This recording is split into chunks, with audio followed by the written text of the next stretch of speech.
A ruler waited through the close, airless quiet of a palace, where even conversation seemed regulated by habit. Beyond the doors, Rome continued its daily performance of permanence, fountains spilling into marble basins, torches wavering along colonnades, and a city trained to believe that the state would endure regardless of who occupied its highest rooms. Inside, a small circle moved with the careful speed of people who had practiced discretion for years. In Rome, the most intimate corridor could prove more perilous than any frontier river, because proximity to power invited calculations that no Satterfield required.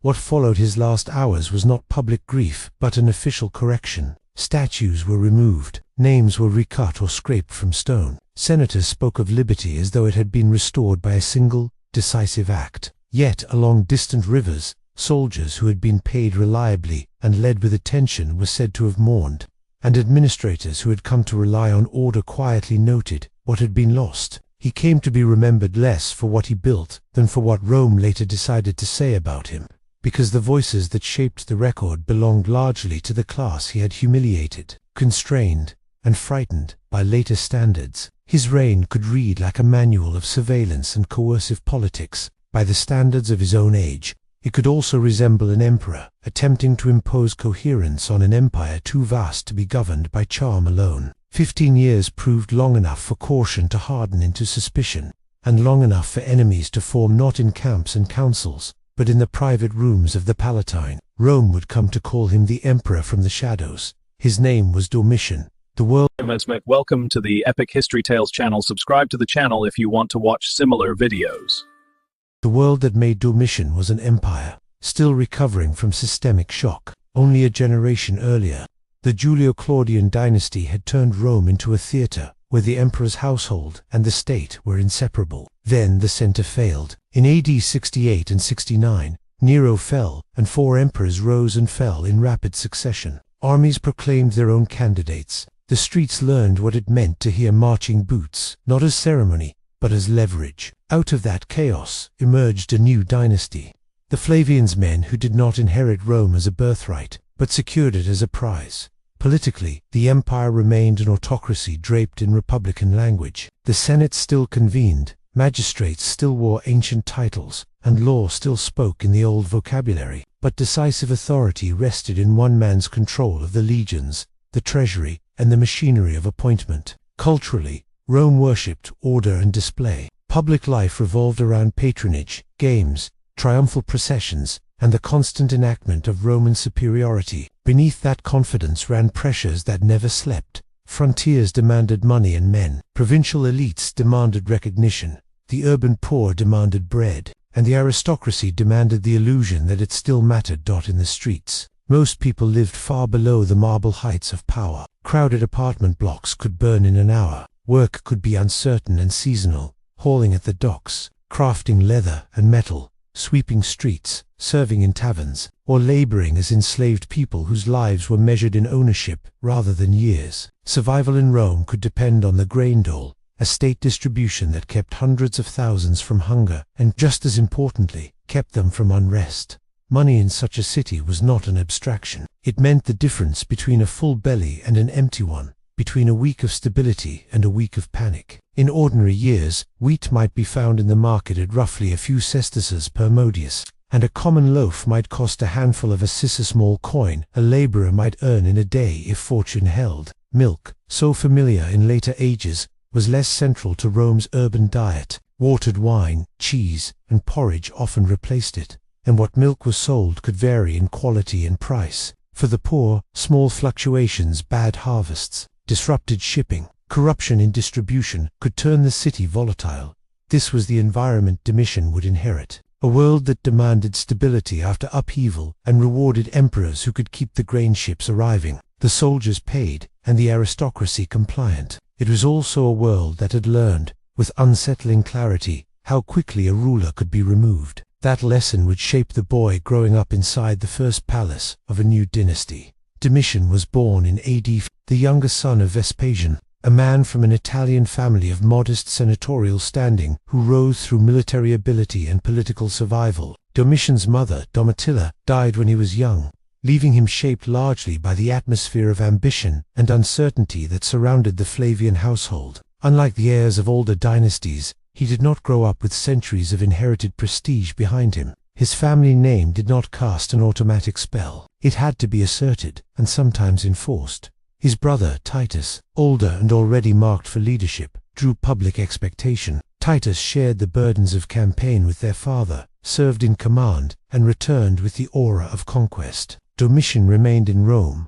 close enough to watch power approach, but not settle into his hands. Ancient sources later described him as intelligent, capable, and deeply sensitive to slight straits that could have been virtues in a private life, but became combustible at the summit of an autocracy. His education followed the pattern of his rank: rhetoric, literature, law, and the arts of public presentation. He learned the language of Rome's elite, but he also learned, by position, what it meant to be the second sunnier, the machinery of rule, barred from the lever that moved it. While ordinary boys might be apprenticed, sent to the army, or absorbed into the arithmetic of labor and hunger, Domitian moved in a world where banquets served as alliances, and where every friendship carried political weight. An average Roman might save for weeks to buy decent oil, bread, and cheap wine. Domitian grew up where meals were performances and properties stretched beyond the city. Yet privilege did not guarantee safety. The Flavians rose in an age when emperors were made and unmade by soldiers, and Domitian's childhood was haunted by that fact. During the civil war of AD 69, Rome became a place where allegiance could change overnight. Domitian, still young, was said to have slipped away during street fighting and taken refuge disguised among supporters near the Capitoline Hill, the sacred heart of the city. Whether every detail survived intact or was embellished by later telling, the larger reality remained. He watched politics turn into force, and he survived by secrecy. That early mixture, educated, constrained, sheltered yet exposed to sudden danger, did not merely precede his reign, it prepared the shape of it. When the Flavian dynasty secured the throne, Domitian's life began to turn round a single question: how did a man who had once hidden to stay alive ensure that he never had to hide again? After Vespasian secured power and restored a measure of order, Domitian's public career unfolded in the shadow of stronger figures. Vespasian ruled with practical restraint, repairing finances, stabilizing the army, and presenting himself as a blunt antidote to Nero's extravagance. Titus, charismatic and accomplished, became the visible heir. Domitian received titles and honors. Caesar, Prince of Uthiet, remained at a distance from decisive command. He sat near the center, without being trusted with the full weight of the state.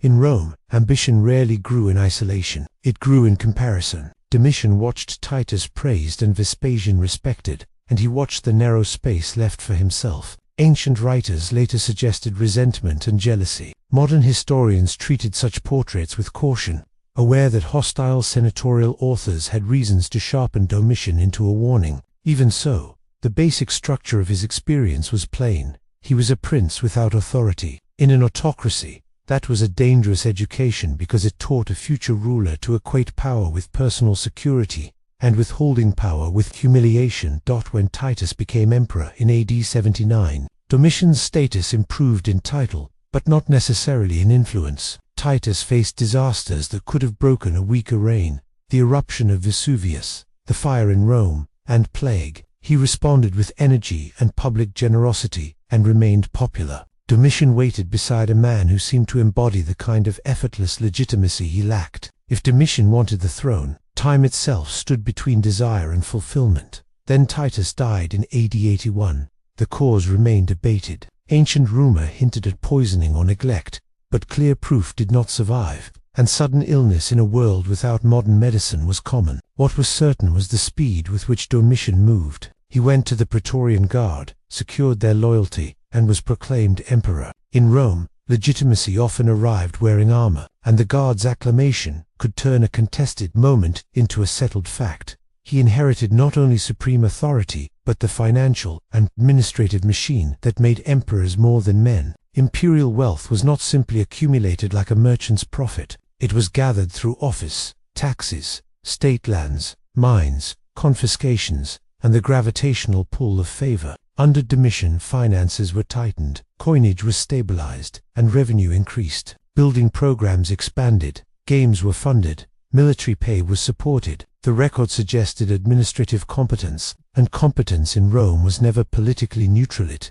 created expectations, and it created apprehension. The line between law and extraction remained thin in autocratic government. Property seizures tied to treason convictions could fill the imperial treasury, and Domitian's reign became notorious for proceedings that conveniently enriched the state while humiliating the elite. Whether this reflected personal avarice, political strategy, or both, depended heavily on the source, and the most hostile sources tended to be those most threatened by such mechanisms. What could be said with confidence was that Domitian treated Rome's ancient aristocracy not as a partner to indulge, but as a class to manage. By the time he stood as sole ruler, the question was no longer whether he could govern, but what kind of order he would build with absolute authority on what cost the political system would absorb to sustain it. Domitian's achievements were rarely the kind that made poets reach for comparison with Alexander. They were the hard work of keeping an empire intact. He strengthened the frontier not simply through campaigning,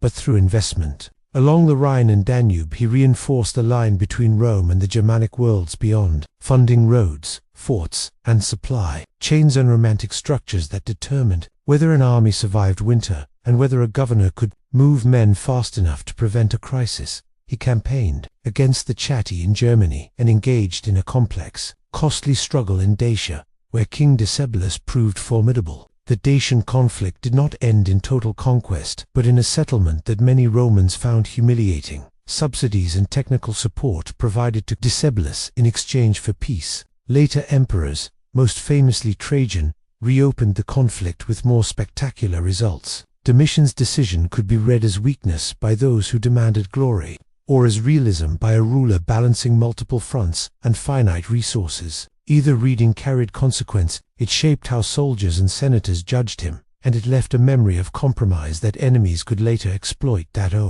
He rebuilt Rome with an intensity that changed the city's face. After fires and decay, he raised temples, restored sanctuaries, and stamped the capital with Flavian permanence. The palace complex on the Palatine Hill grew into a symbol of centralized authority, overlooking the forum where Republican Rome had once debated. He built venues for sport and performance, spaces where the public could be entertained and, in the same motion, governed. Such projects offered employment, created civic identity in stone, and projected stability through monument. They also announced a political truth. The city revolved around the emperor's will. He pursued moral and religious policies that reached beyond statute into conduct. He prosecuted perceived elite misconduct, enforced certain traditional practices, and cultivated an image of piety. He took seriously the idea that Rome's greatness depended on discipline. To supporters, this looked like restoration. To critics, it looked like intrusion. An emperor extending state authority into private life.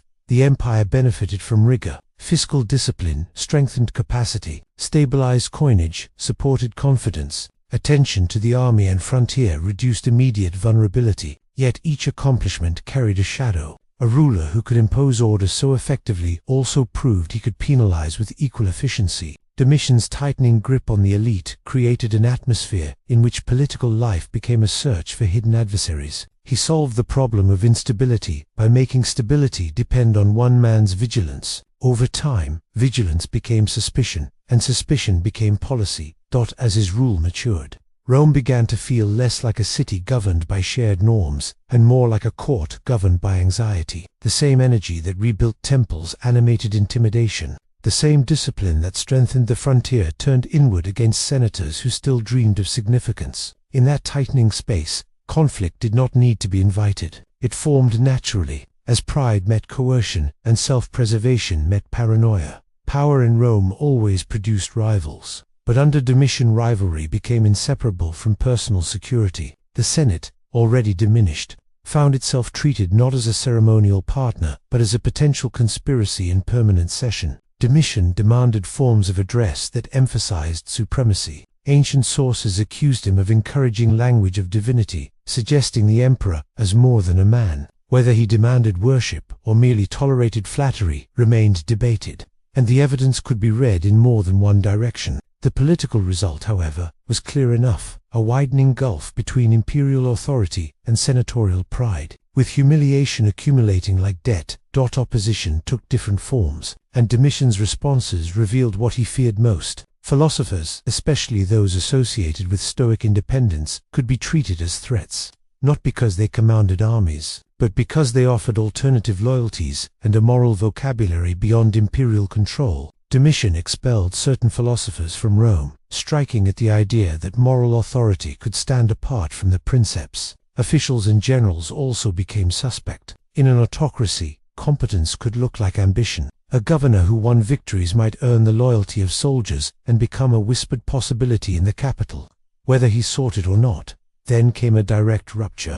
In AD 89, Lucius Antonius Saturninus, governor of Upper Germany, revolted. The event exposed the empire's fragility. A provincial commander could attempt to detach a region through military allegiance. Domitian responded swiftly and suppressed the revolt. The speed preserved the regime, but the lesson could not be unlearned. If a governor could rise once, others could attempt the same. From that point, fear gained a sharper edge. The emperor's sense of danger no longer belonged to childhood memory. It belonged to confirmed experience. Under these pressures, treason prosecutions multiplied. Informers flourished. Legal procedure became, at least in hostile telling, a tool of political management. Even those untouched by elite drama lived under the secondary effects. Property seizures could disrupt households, patronage networks could collapse, and public life could take on a brittle quality. Bread might still be distributed, and games still held, yet the city could sense the strain of a state that relied on denunciation rather than confidence.